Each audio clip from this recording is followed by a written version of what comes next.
Baik, Assalamualaikum warahmatullahi wabarakatuh. Halo, perkenalkan nama saya Muhammad Nafi Bagus Suma dengan NIM 058 dari kelas M03. Saya di sini akan menjelaskan tentang bioteknologi, DNA, RNA, dan dogma sentral. Untuk topik pertama kita akan membahas DNA terlebih dahulu. Pengertian DNA. DNA adalah molekul besar yang terdiri dari sekuens nukleotida yang terhubung. Setiap nukleotida terdiri dari gula deoksiribosa, basa nitrogen yang terdiri dari adenin, timin, guanin, dan sitosin. Setelah itu ada gugus fosfat. DNA membawa informasi genetik yang dikodekan dalam urutan basa-basa nitrogen. Urutan basa nitrogen ini membentuk kode genetik yang memungkinkan untuk sintesis protein. DNA terdapat di inti sel dan dapat mereplikasi diri sendiri selama pembentukan sel. Yang kedua ada struktur DNA double helix. Pada struktur double helix ini, untai DNA berikatan melalui ikatan hidrogen antara basa nitrogen adenin dengan timin dan guanin dengan sitosin. Dua untai DNA saling melingkar membentuk spiral seperti yang ada di gambar samping. Untaian DNA melingkar membentuk spiral dengan poros melintang yang membentuk sumbu pusat helix. Setiap putaran helix DNA memiliki jarak sekitar 3,4 nanomikro dan sekitar 10 pasang basa. Struktur double helix sangat penting karena memungkinkan DNA untuk mereplikasi diri dan membawa informasi genetik dari suatu generasi ke generasi berikutnya. Hal ini juga memudahkan proses transkripsi yang dimana RNA disintesis dari DNA dan translasi yang dimana protein disintesis dari RNA. Yang selanjutnya ada nukleotida. Nukleotida adalah unit dasar pembentuk asam nukleat seperti DNA dan RNA.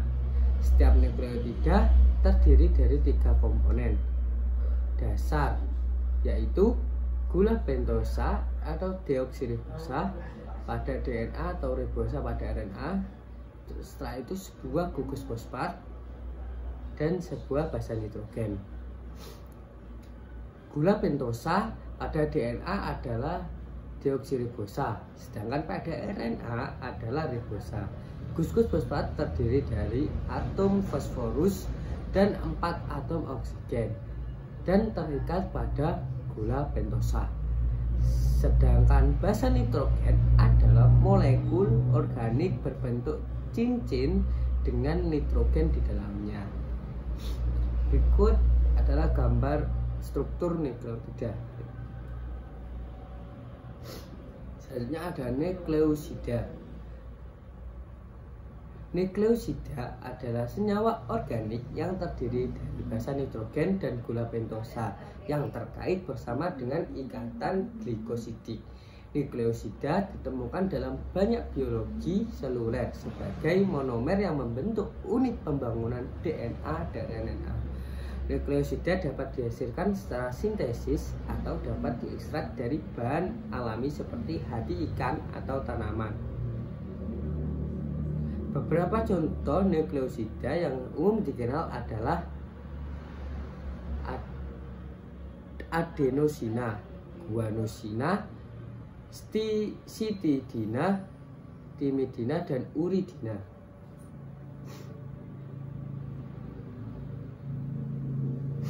Selanjutnya adalah pasangan basa.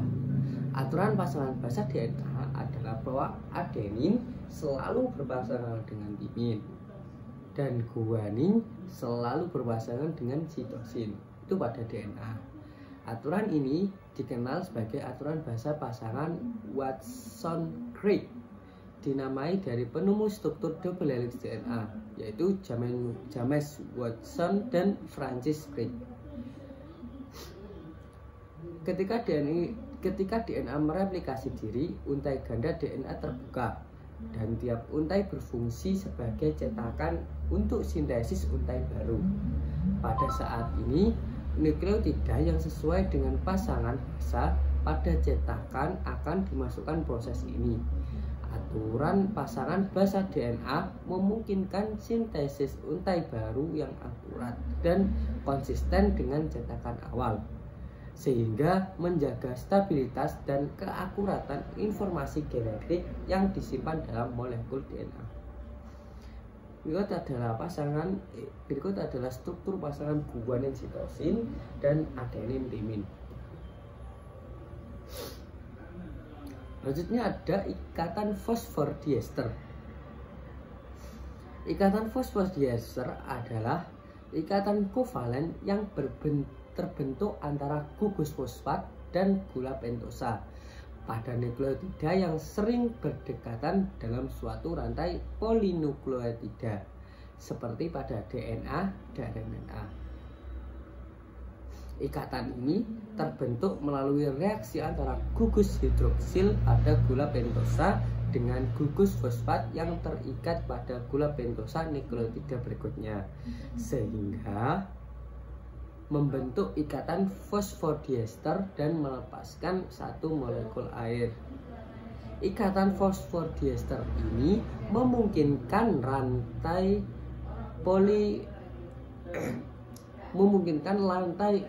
polinukleotida untuk membentuk struktur 3D dan menyimpan informasi genetik dalam urutan basa nukleotida yang terkandung dalam DNA dan RNA. Itu gambar di samping adalah struktur ikatan fosfodiester dari DNA dan RNA. Selanjutnya ada macam-macam DNA. Macam-macam DNA berdasarkan bentuknya terbagi menjadi 3, yaitu ada bDNA, aDNA, dan zDNA. bDNA adalah bentuk heliks ganda Watson-Crick yang dikenal kebanyakan orang. Perbedaan utama antara asam nukleat bentuk A dan bentuk B terletak pada konfirmasi cincin gula deoksiribosa. Selanjutnya zDNA. zDNA dapat terbentuk ketika DNA berada dalam urutan purin pirimidin bolak-balik seperti GCC, GGG. Untuk bDNA sendiri berperan penting dalam mengatur proses transkripsi dan transaksi. Sedangkan zDNA berperan dalam proses transkripsi, dan yang terakhir ada aDNA adalah bentuk dari bDNA yang berubah karena mengalami dehidrasi. Berikut adalah gambar dari macam-macam DNA. Kita akan membahas tentang topik kedua, yaitu RNA. Pengertian RNA adalah suatu jenis asam nukleat yang berfungsi sebagai pengirim informasi genetik dari DNA ke sel untuk mengontrol sintesis protein. RNA tersusun dari unit-unit monomer nukleotida yang terdiri dari basa nitrogen, gula ribosa, dan gugus fosfat. RNA juga terdiri dari sekuens nukleotida, akan tetapi memiliki gula ribosa dan basa nitrogen. Ada 3 jenis RNA utama yang terlibat dalam sintesis protein.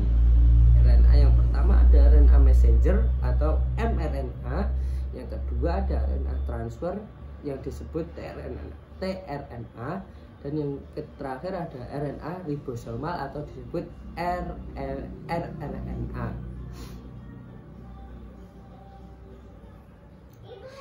Untuk mRNA sendiri membawa informasi genetik dari DNA ke ribosom untuk sintesis protein. Untuk tRNA membawa asam amino ke ribosom untuk pembentukan rantai polipeptida, dan yang terakhir rRNA merupakan komponen struktural dari ribosom itu sendiri. Nukleotida gula pentosa dan basa nitrogen pada RNA. Fungsi nukleotida pada RNA memiliki kesamaan yang sama antara fungsi dari DNA. Nukleotida saling berikatan membentuk rantai polinukleotida yang terdiri dari pasangan basa nitrogen yang diikat oleh ikatan hidrogen. Perbedaan nukleotida pada DNA dan RNA terdapat pada basa nitrogen, yang dimana pada RNA mengganti basa nitrogen urasil sebagai pengganti timin. RNA juga memiliki struktur sekunder yang lebih kompleks dibandingkan dengan DNA. Gula pentosa dalam menyusun nukleotida RNA berupa ribosa.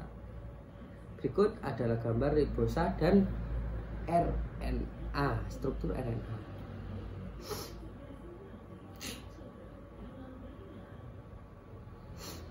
Selanjutnya ada macam-macam RNA.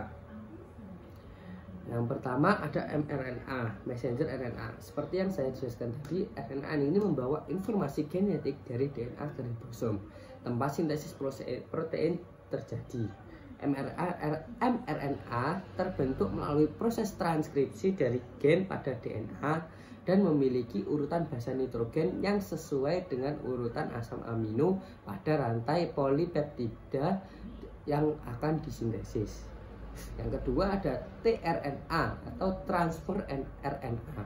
RNA ini berperan dalam membawa asam amino ke ribosom selama proses translasi.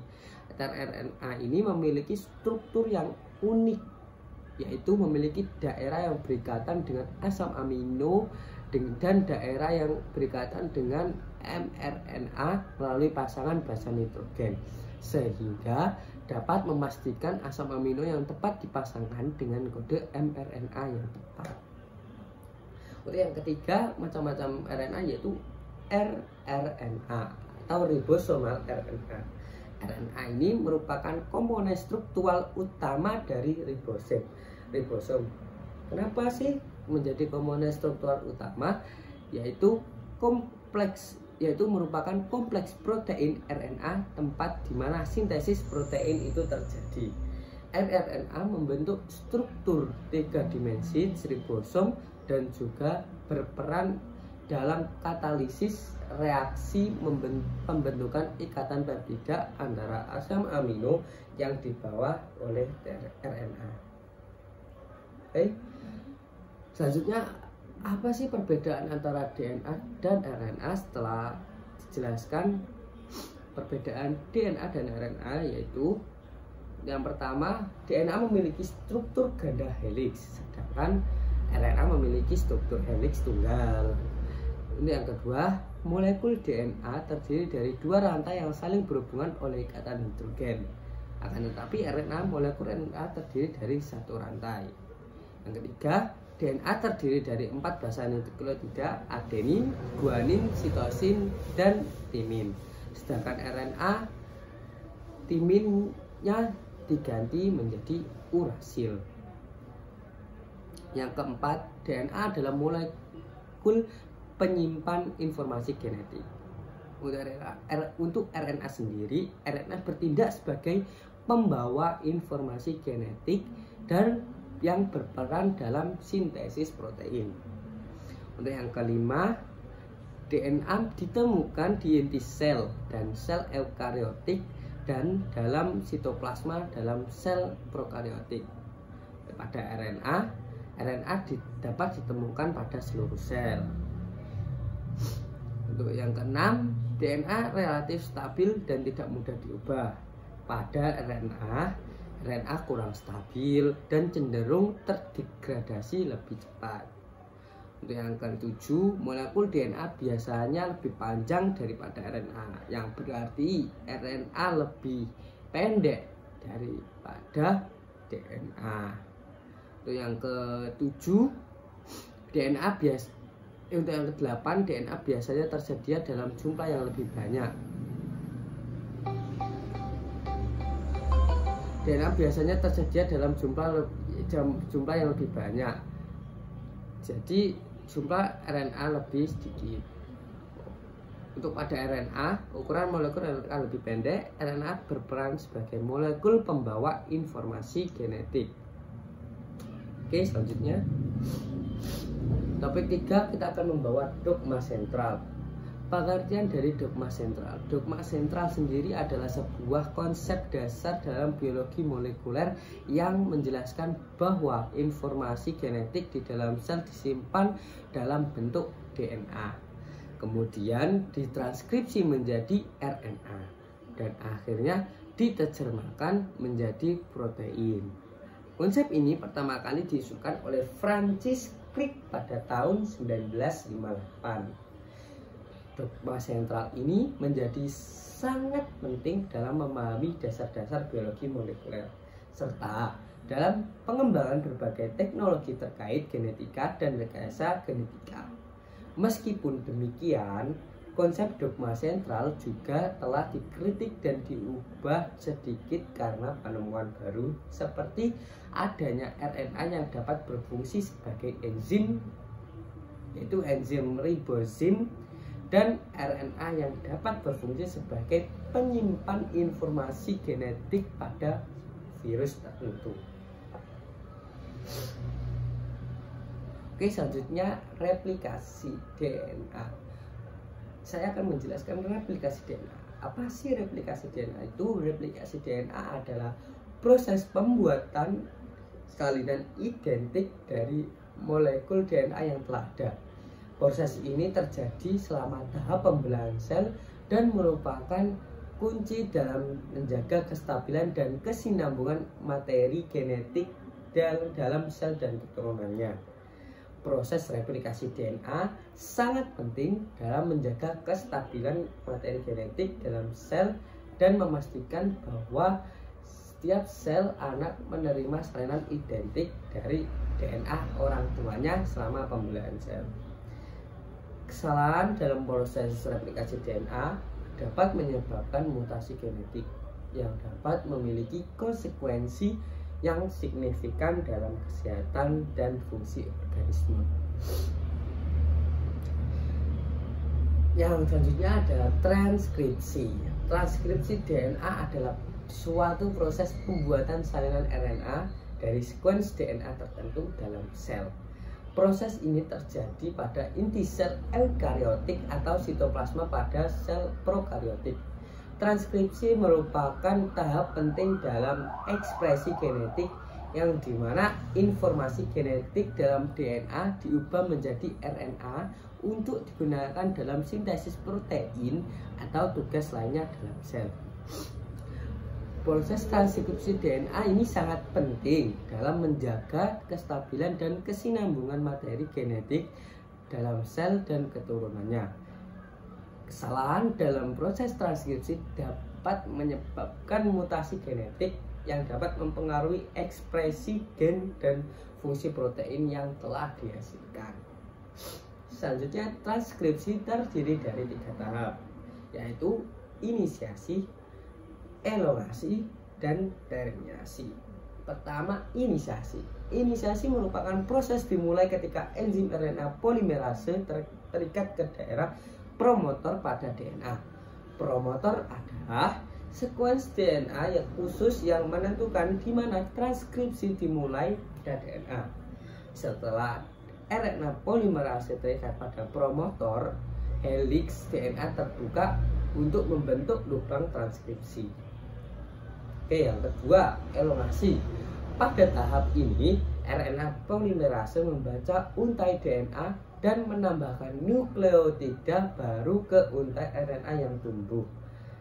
RNA polimerase bergerak sepanjang untai DNA dari ujung 5 ke ujung 3 dan membuat RNA yang komplementer. Proses ini terus berlanjut sampai RNA polimerase mencapai daerah terminator pada DNA yang menunjukkan di mana transkripsi harus dihentikan. Oke, yang ketiga, terminasi. Setelah RNA polimerase mencapai daerah terminator pada DNA, RNA polimerase dan RNA yang baru terbentuk akan dilepaskan dari untai DNA. RNA yang baru terbentuk kemudian akan diteruskan ke tahap berikutnya, yaitu translasi untuk memproduksi protein. Oke, selanjutnya translasi. Translasi RNA adalah proses pembuatan protein yang melibatkan interaksi antara RNA dan asam amino yang akan disusun menjadi rantai polipeptida. Proses ini terjadi di dalam ribosom dan terdiri dari 3 tahap, yaitu inisiasi, elongasi, dan terminasi tadi. Proses translasi RNA sangat penting dalam sintesis protein dan fungsi sel. Mutasi pada sekuens mRNA dapat mengakibatkan perubahan dalam sekuens asam amino pada protein yang dihasilkan, yang dapat mempengaruhi fungsi protein tersebut dan akan mengganggu kesehatan dan fungsi suatu organisme. Setelah itu enzim-enzim pada dogma sentral. Apa saja sih enzim yang berperan dalam proses dogma sentral? Yaitu antara lain yang pertama DNA polimerase. Enzim ini bertanggung jawab untuk mereplikasi suatu DNA menjadi 2 salinan identik selama tahap replikasi. Yang kedua, RNA polimerase. Enzim ini bertanggung jawab untuk mensintesis RNA dengan memindahkan nukleotida dan molekul RNA ke DNA template. Yang ketiga ada helikase. Helikase ini merupakan enzim yang membantu memecah ikatan hidrogen antara 2 untai DNA untuk membuka daerah yang akan ditranskripsi. Yang keempat atau yang terakhir ada ligase. Enzim ini bertanggung jawab untuk menyatukan fragmen DNA yang terpisah selama proses replikasi. Slide-nya sudah habis guys. Oke, terima kasih. Apabila ada salah kata, saya mohon maaf. Assalamualaikum warahmatullahi wabarakatuh. Terima kasih. Dadah.